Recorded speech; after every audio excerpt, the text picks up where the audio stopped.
Neste 18 de maio de 2021,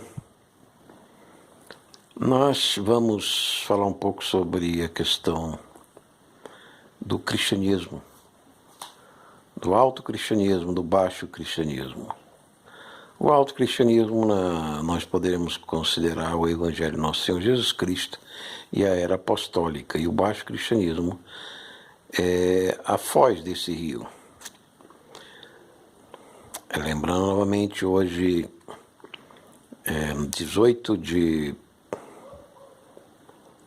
17 de maio de 2021, segunda-feira. Bom, eu vou aprofundar um pouco mais depois sobre esse tema, mas eu queria dar uma visão geral sobre o que eu chamo de alto cristianismo e baixo cristianismo. Comparando a figura de um rio, nós temos um rio que tem as nascentes nas alturas, no alto das montanhas, e ele vai descendo os vales até as planícies, até a foz do mar. E nesse caminho ele vai tomando afluentes, os afluentes vão entrando neste rio, e nem sempre esses afluentes são bons. No cristianismo nós temos a história no afluente do gnosticismo, no afluente do arianismo, que foram lutas que a igreja passou para limpar, purificar suas águas doutrinais desses afluentes. Hoje nós temos o chamado modernismo, que começa com Descartes. Descartes é um cidadão meio maluco, né? Dizer que tinha um demônio dentro dele que falava e que então ele sabia que ele existia porque pensava, né? E logicamente ele ficava pensando dentro dele mesmo com esse demônio. É uma coisa esquisita esse Descartes. E era muito matemático e científico, que na época muitos cristãos desenvolveram a lógica, a ciência da matemática, etc. E depois de Descartes veio Kant. Kant mais maluco ainda, né? Porque tem certas maluquices, loucuras mesmo, né? De loucos que passaram a ser elaboradas linguisticamente, literariamente, academicamente, passaram a ser verdades modernas, né? Por mais absurdas que os seus resultados tenham demonstrado na realidade cósmica e do sentido das pessoas. E esse modernismo evolucionista de Herbert Spencer, caracterizava pelo agnosticismo. O agnosticismo nós diríamos que é exatamente esse afluente imundo que entrou na igreja, né? Veio por estas manipulações lógicas e literárias, chamadas filosofias e academias, e ela tem influenciado demais o cristianismo hoje, a corrente evangélica, protestante, etc. Esse racionalismo é exagerado, como por exemplo aqui estou lendo esse livro do Richard Owen, por uma indicação de um pastor, né,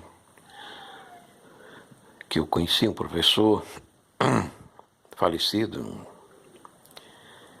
e ele me parece o que eu diria um hiperracionalismo, um hiperdescartianismo.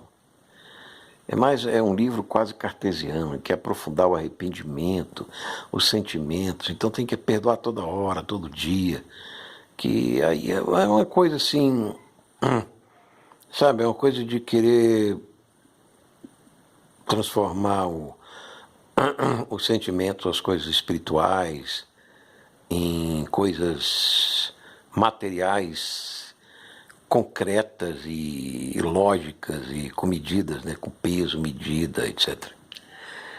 E é quase uma engenharia, né, uma engenharia mecânica. Isso aí eu acho que é uma corrente desta fuga do homem, da metafísica tomista, aristotélica, para o mundo, como diz Herbert Spencer, o mundo incognoscível. Então, o arrependimento não é aquilo que a igreja sempre pregou, que a igreja sempre ensinou, não. É uma coisa mais online, instantânea, tem que ser perfeita, tem que ser profunda, precisa, etc. Uns exageros, umas exigências que parecem assim eletrônicas, né? Então isso eu acho que é uma corrente que entrou no mundo cristão e está fazendo dano, né? Porque as coisas espirituais são mistérios, então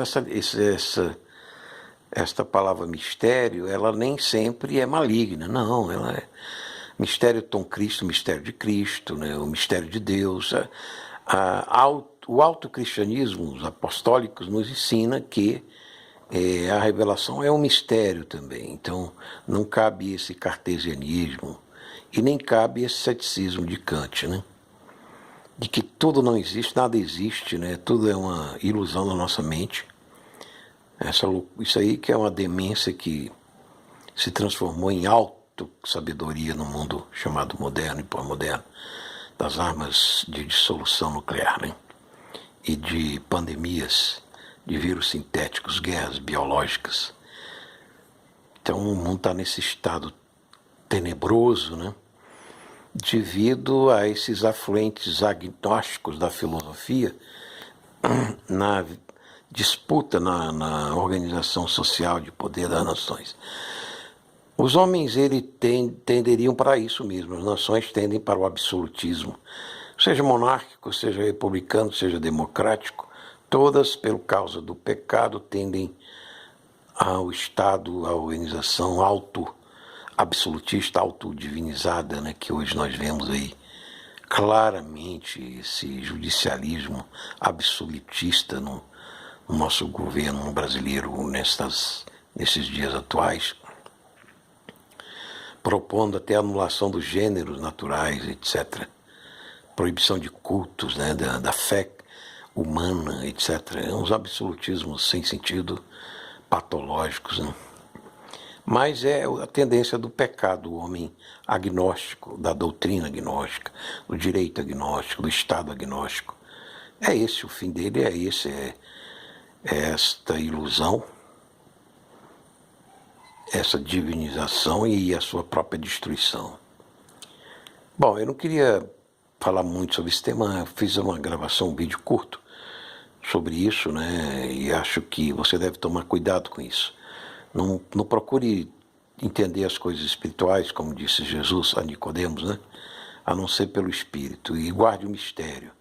Né? Não seja um iconoclasta de símbolos, porque os símbolos e as metáforas e as parábolas têm muita importância para nos orientar e para nos dar um conforto mental, espiritual, com relação à revelação cristã, do autocristianismo, né?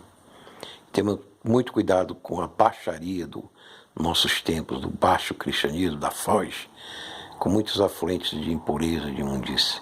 Que Deus nos livre e nos guarde de tudo isso em Jesus, na sua palavra, no seu Santo Espírito. Isso que vos falou, Alf, você quer aceitar Jesus, arrepender dos seus pecados, faça essa oração, aceito Jesus, arrependo dos meus pecados, entrego minha vida à sua doutrina, à sua santa palavra, aos mistérios da sua santa palavra, do seu Santo Espírito.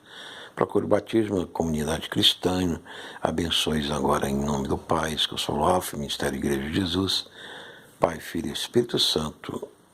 Amém. Esse foi uma pequena homilia sobre questões do mistério da fé em Cristo. Amém. Abençoe Deus Todo-Poderoso, Pai, Filho e Espírito Santo. Amém.